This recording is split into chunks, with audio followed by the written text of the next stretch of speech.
Bismillahirrahmanirrahim. Assalamualaikum warahmatullahi wabarakatuh. Alhamdulillahirabbil alamin. Hamdan katsiran thayyiban mubarakan fi.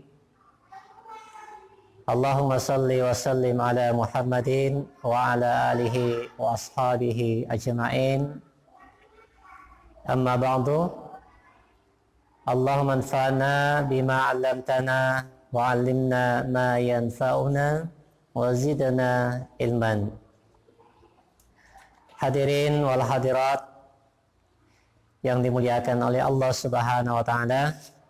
Alhamdulillah kita memuji dan bersyukur kepada Allah Tabaraka wa taala karena dengan hidayah taufiknya dan berbagai nikmat-nikmat yang lainnya yang Allah Subhanahu wa taala berikan kepada kita sekalian, sehingga pada malam hari ini kita kembali bisa dipertemukan oleh Allah Subhanahu wa taala dalam ta'lim virtual kita. Semoga dengan pertemuan virtual seperti ini kita bisa mengambil faedah, manfaat yang besar insyaallah.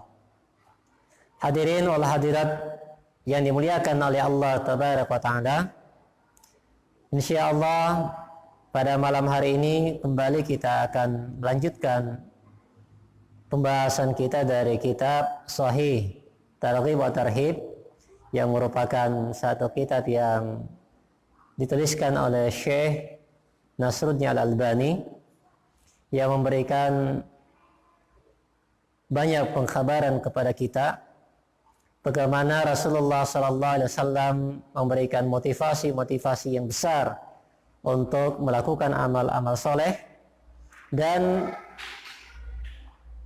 pengkhabaran tentang peringatan-peringatan kepada umat ini dari perkara-perkara keburukan, perkara-perkara yang dibenci oleh Allah Subhanahu wa taala, agar umat ini bisa menjauhi perkara-perkara tersebut. Nah, insyaallah hadirin jamaah yang dimuliakan oleh Allah Tabaraka wa taala, pada malam hari ini kita akan masuk pada satu bab, yaitu bab tentang anjuran untuk mendengarkan hadis. Hadis Rasulullah sallallahu alaihi wasallam, menyampaikan dan menuliskannya, serta ancaman dari berdusta atas nama Rasulullah sallallahu alaihi wasallam. Di dalam bab ini muallif Syekh Albani menyebutkan beberapa hadis. Hadis yang pertama adalah hadis yang diriwayatkan dari sahabat Abdullah bin Mas'ud radhiyallahu anhu, yang mengatakan, sami'tu Rasulullah sallallahu alaihi wasallam, saya telah mendengar Rasulullah sallallahu alaihi wasallam bersabda, naddarallah imra'an sami'a minna syai'an faballaghahu kama sami'ahu farubba muballagh aw 'amin sami'. Semoga Allah Subhanahu wa taala memuliakan seseorang yang mendengar sesuatu dari kami, lalu dia menyampaikannya seperti yang didengarnya. Berapa banyak orang yang disampaikan lebih mengerti, lebih faham daripada orang yang menyampaikan. Nah, hadirin jamaah yang dimuliakan oleh Allah Subhanahu wa taala, di dalam hadis ini Rasulullah SAW menyebutkan naddarallah. Kalimat naddarallah, naddara, di kalangan para ulama itu memberikan penjelasan bahwasanya ini bisa bermakna khabar dan juga bisa bermakna doa. Yang menyebutkan bahwasanya kalimat naddarallah ini bermakna khabar, berarti ia mempunyai makna bahwasanya Allah Subhanahu wa taala memberikan keindahan, memberikan nikmat yang melimpah kepada orang-orang yang mendengarkan hadits-hadits Nabi Sallallahu Alaihi Wasallam tersebut. Yang kedua, di kalangan para ulama kita ada yang memaknakan bahwasanya nadarallah dalam hadits ini bermakna doa. Maksudnya adalah hadits ini menunjukkan bahwa Nabi Sallallahu Alaihi Wasallam itu mendoakan orang-orang yang mendengarkan hadis dari beliau, kemudian dia menyampaikan yang dia dengarkan itu, semoga diberikan keindahan, diberikan kebahagiaan, kenikmatan, baik di dunia maupun di akhirat. Nah, hadirin jamaah yang dimuliakan oleh Allah Subhanahu wa taala, dari dua pandangan para ulama kita ini menunjukkan bahwasanya ada kemuliaan tertentu, ada keagungan yang khusus terhadap orang-orang yang mempelajari hadis-hadis Nabi Sallallahu Alaihi Wasallam. Karena orang yang mendengarkan dan menyampaikan hadis-hadis Rasulullah Sallallahu Alaihi Wasallam itu didoakan ataukah dilimpahkan nikmat, keindahan, kebahagiaan oleh Allah Subhanahu wa taala. Dan ini semuanya menunjukkan bahwasanya ada keutamaan khusus, kemuliaan, keagungan terhadap orang-orang yang mempelajari hadis-hadis Nabi Sallallahu Alaihi Wasallam. Olehnya itu hadirin jamaah yang dimuliakan oleh Allah, dari hal ini seharusnya bagi orang-orang yang ingin mendapatkan nadar Allah, ingin mendapatkan kebahagiaan, kenikmatan yang melimpah dari Allah Subhanahu wa taala baik di dunia maupun di akhirat, maka salah satu di antara wasilah yang disebutkan oleh Nabi dalam hadits ini adalah hendaknya kita memiliki semangat yang besar, memiliki motivasi yang besar untuk banyak mempelajari hadits-hadits Nabi Sallallahu Alaihi Wasallam. Kemudian yang kedua, hadirin jamaah yang dimuliakan oleh Allah Tabaraka wa Taala, di dalam hadits ini juga memberikan sebuah pengajaran kepada kita untuk menyampaikan hadits-hadits Nabi Sallallahu Alaihi Wasallam sebagaimana apa adanya, tidak boleh ditambah dan tidak boleh dikurangi. Sebab menambah dan mengurangi apa-apa yang disebutkan oleh Rasulullah Sallallahu Alaihi Wasallam dalam hadits-hadits yang sahih, ini akan mendapatkan ancaman yang begitu besar, ancaman yang begitu dahsyat, dan dia dikategorikan sebagai al-kabair, sebagai salah satu bentuk dosa besar.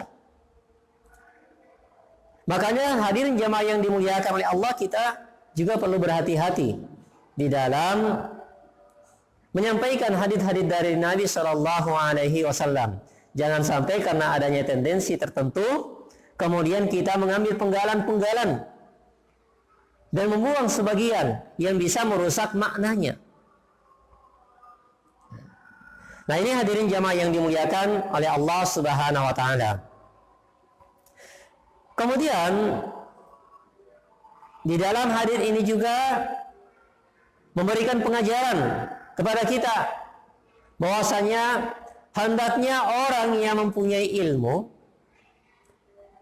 itu menyampaikan ilmu yang telah sampai kepadanya. Sebab Rasulullah sallallahu alaihi wasallam itu menyebutkan dalam hadis ini bahwasanya orang yang telah mendengarkan sesuatu dari Rasulullah sallallahu alaihi wasallam faballaghahu kama sami'ahu, maka hendaknya dia menyampaikan apa yang telah didengarkan sebagaimana yang telah dia dapatkan. Sehingga hadirin jamaah yang dimuliakan oleh Allah, hendaknya kita ini jangan terlalu kikir terhadap ilmu yang telah sampai kepada kita. Sebab tidak ada satupun kerugian bagi orang-orang yang telah mendapatkan ilmu tentang kebaikan, kemudian dia menyampaikan. Karena ilmu yang dia dapatkan itu tidak akan berkurang ketika dia menyampaikan. Bahkan Allah Subhanahu wa Ta'ala akan memberikan keberkahan dari ilmu tersebut. Kalau kita ingin mengambil pengkiasan, orang yang telah diberikan nikmat oleh Allah dari sisi harta benda, yang kemudian sudah cukup nisabnya dan dia bersedekah dan mengeluarkan zakatnya dari harta tersebut, maka dengan zakat yang dia keluarkan itu tidak akan, padahal tidak akan mengurangi nikmat yang Allah Subhanahu wa Ta'ala berikan, justru akan semakin melimpah keberkahan dari Allah Tabaraka wa Ta'ala. Demikianlah dengan ilmu tersebut, bahwasanya ketika ilmu din ini khususnya telah sampai kepada kita, kemudian kita memiliki semangat untuk berupaya mengajarkan, menyampaikan kepada orang lain, maka Allah Subhanahu wa Ta'ala akan melimpahkan keberkahan, dan keberkahan. Hadirin jamaah yang dimuliakan oleh Allah, bahkan terhadap orang-orang yang dengan sengaja menyembunyikan ilmu yang telah sampai pada dirinya. Di saat manusia ini tidak memahami, tidak mengetahui dan belum sampai ilmu tersebut kepadanya, kemudian dia tidak mau mengajarkan ilmu tersebut. Ini ada sebuah ancaman yang besar dari Rasulullah SAW. Ya, uljima bilijami minan nar. Dia akan dirantai, dikekang dengan tali kekang api neraka. Wa'iyadzubillah.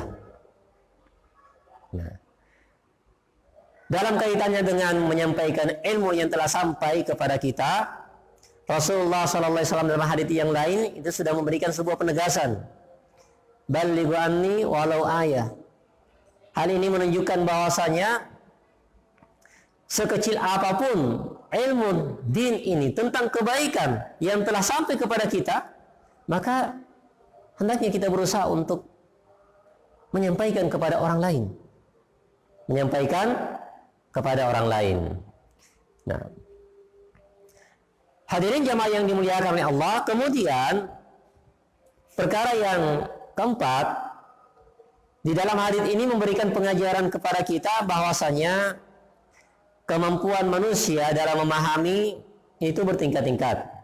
Jadi kemampuan manusia di dalam memahami itu bertingkat-tingkat. Karena Rasulullah SAW dalam hadits ini menyebutkan farubba muballagh aw amin sami'. Jadi bisa jadi orang-orang yang disampaikan kepadanya satu pengkhabaran, satu hadis, itu lebih paham daripada kita yang menyampaikan.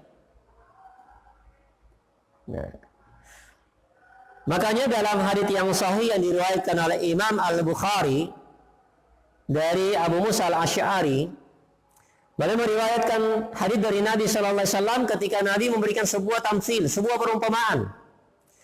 Mathalu ma ba'athani Allah bihi minal huda wal ilm. Jadi kata Rasulullah, perumpamaan apa yang Allah utus kepadaku dari petunjuk dan ilmu. Kama dzalil ghaizil kathiri asaba radan.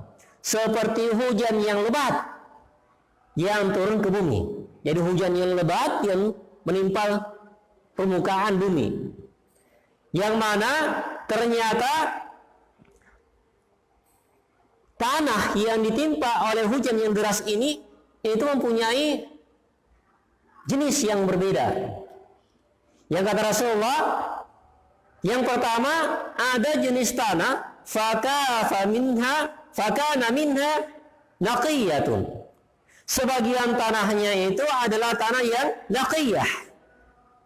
Tanah yang naqiyah itu adalah tanah yang subur, tanah yang gembur. Hujan yang lebat yang menimpa tanah yang gembur, yang subur itu, maka air hujan itu akan diserap ke dalam tanah, akan menyimpan air itu, dan dengan air yang tersimpan itu dia akan menumbuhkan tanaman-tanaman, tumbuhan-tumbuhan yang bisa memberikan faedah, manfaat kepada makhluk yang lain, kepada manusia, kepada binatang, kepada yang lainnya. Ini adalah jenis tanah yang pertama, yaitu tanah yang naqiyah, tanah yang gembur, yang subur. Nah, yang kedua, ada jenis tanah yang disebut oleh Rasulullah, wa kanat minha ajadibu, yaitu tanah yang tandus. Jadi Rasulullah memberikan perumpamaan hujan yang deras itu menimpa tanah permukaan bumi, tanah yang tandus. Tanah yang tandus ini adalah tanah yang hanya bisa menampung air. Ketika hujan deras turun, air itu akan tertampung di atasnya dan dia tidak meresap turun. Dia hanya menampung, sehingga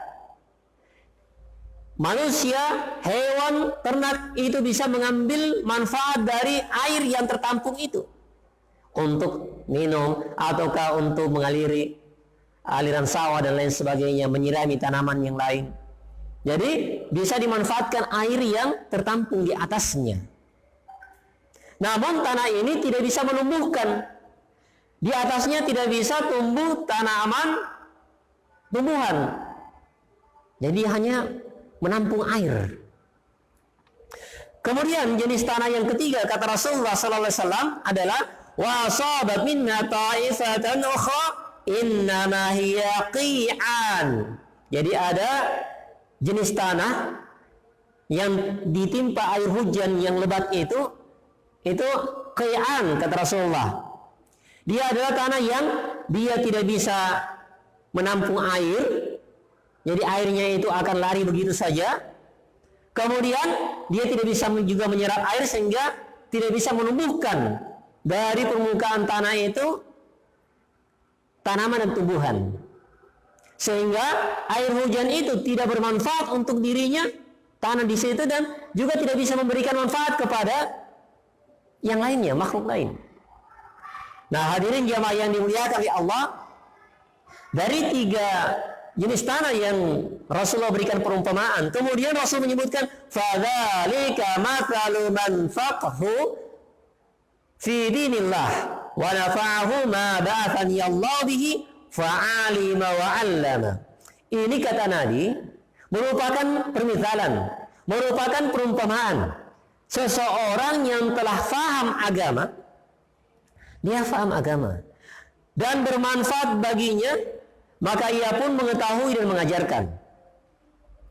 Jadi ada orang yang telah sampai ilmu din ini kepadanya, kemudian dia bisa memahami ilmu tersebut, dan dia juga bisa mengajarkan, menyampaikan kepada orang lain. Jadi bermanfaat untuk dirinya dan bermanfaat bagi orang lain. Ini ibaratnya dengan tanah yang subur tadi, ya. Tanah yang kata Rasulullah, tanah yang naqiyah. Hidayah itu datang, ilmu itu datang kepadanya, kemudian dia bisa menangkap ilmu itu, bisa menghafalkan dan memahaminya, sehingga bermanfaat untuk dirinya ilmu yang sampai itu, dan dia juga bisa memberikan manfaat kepada orang lain, yaitu mengajarkan kepada orang lain. Namun hadirin jamaah yang dimuliakan oleh Allah tabaraka wa taala, kata Rasulullah, wa mathalu man lam yarfa bidzalika ra'san wa lam yaqbal hudallah alladzi ursiltu bihi. Namun kata Rasulullah, ada juga seperti orang yang tidak mengangkat kepalanya. Dia tidak peka ketika ilmu itu datang kepadanya, dan dia juga tidak menerima hidayah itu. Dia menolak hidayah itu, sehingga dia juga tidak bisa memberikan manfaat kepada orang lain, karena dia sendiri tidak bisa memahami, tidak menerima ilmu tersebut. Dia menolaknya, sehingga dia juga tidak bisa memberikan faedah, manfaat kepada orang lain. Sehingga hadirin jamaah yang dimuliakan oleh Allah Subhanahu wa taala, Al-Hafidz Ibnu Hajar Al-Asqalani itu menyebutkan bahwasanya berkenaan dengan hal ini terhadap orang-orang yang mendengarkan hadis dari Nabi Sallallahu Alaihi Wasallam itu diserupakan dengan jenis tanah yang berbeda yang diguyur oleh hujan yang lebat. Sebagian ibaratnya ada orang-orang yang alim, kemudian dengan ilmu yang sampai kepadanya dia bisa memahami dan dia mengamalkannya serta mengajarkan kepada orang lain. Yang kedua, ada seseorang yang ilmu itu sampai kepadanya dan dia bisa menghafalkan ilmu tersebut. Dia bisa menghafalkan ilmu tersebut. Sehingga dengan apa yang ada pada hafalannya itu, orang bisa mengambil manfaat dari ilmu yang dia miliki itu. Namun dia tidak bisa bermanfaat pada dirinya. Dalam artian, dia bisa menyampaikan ilmu itu tapi dia tidak mengamalkan ilmu tersebut. Jadi orang lain bisa mengambil manfaat dari ilmu yang dia hafalkan. Namun pada dirinya sendiri itu tidak berfaedah sebab dia tidak mengamalkan ilmu tersebut.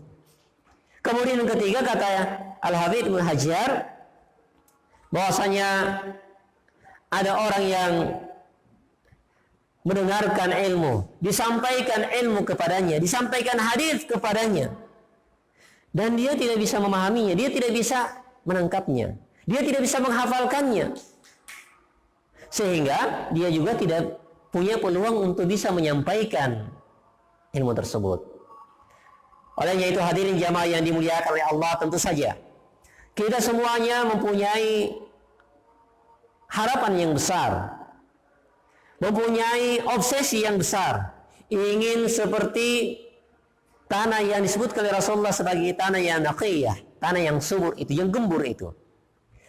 Ketika kita disampaikan ilmu kepada kita, apa yang dikabarkan dari Nabi yang disampaikan kepada kita, kita bisa menyerapnya, kita bisa memahaminya, bisa menghafalkannya, dan ada motivasi yang besar pada diri kita juga untuk mengamalkan apa yang telah kita fahami, serta kita termotivasi untuk menyampaikan kepada saudara-saudara kita yang lainnya.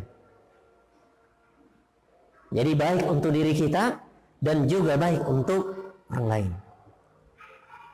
Dan ini sekaligus memberikan sebuah pengajaran kepada kita, motivasi yang besar kepada kita untuk menjadi manusia-manusia terbaik, yaitu manusia yang bisa memberikan manfaat yang besar kepada orang lain. Khairun nas anfa'ulin nas. Sebaik-baik manusia itu adalah yang paling bermanfaat bagi orang lain. Nah, dan hadirin jamaah yang dimuliakan oleh Allah, dengan hari ini juga semoga kita tidak termakan sebuah syubhat, yaitu ada perkataan ketika diajak untuk belajar tentang ilmu syar'i, tentang Al-Quran, As-Sunnah, tentang syariat, kemudian mengatakan saya belum sanggup untuk mengamalkan, sehingga ketika diajak untuk bermajelis mempelajari ilmu din, maka dia menolak dengan syubhat itu. Dia tidak mau mengamal, tidak mau turut serta untuk mempelajari ilmu din disebabkan karena dengan alasan bahwasanya dia belum mampu untuk mengamalkan itu. Hadirin jamaah yang dimuliakan oleh Allah, tentu saja syubhat ini harus kita tepis, bahwasanya sesungguhnya kewajiban kita sebagai seorang muslim yang pertama adalah kewajiban untuk berilmu, kemudian yang kedua adalah kewajiban untuk mengamalkan ilmu tersebut, dan yang ketiga adalah kewajiban untuk mengajarkan ilmu tersebut, dan kita berusaha untuk bersabar di atas ketiga perkara tersebut. Dan inilah yang disebutkan oleh Allah Subhanahu wa taala terhadap manusia yang mau keluar dari lingkaran kerugian. Wal as innal insana lafi khusr illa alladzina amanu wa amilus solihat wa tawasaw bil haqq wa tawasaw bis sabar. Mudah-mudahan hadirin jamaah yang dimuliakan oleh Allah, kita tergolong kepada hamba-hamba Allah Subhanahu wa taala yang memiliki semangat untuk mempelajari ilmu, kemudian kita juga mempunyai semangat untuk mengamalkan dan mengajarkan ilmu tersebut, insya Allah. Baiklah, kita cukupkan pertemuan kita pada kesempatan ini. Mudah-mudahan dari satu hadits yang kita telah dari bab ini, anjuran untuk mendengarkan hadits dan menyampaikan serta menuliskannya bisa membawa faedah yang besar pada diri kita sekalian. Subhanaka bihamdik, asyhadu an la ilaha illa anta, astaghfiruka wa atubu ilaik. Wa sallallahu ala nabiyyina Muhammad walhamdulillahi rabbil alamin. Assalamualaikum warahmatullahi wabarakatuh.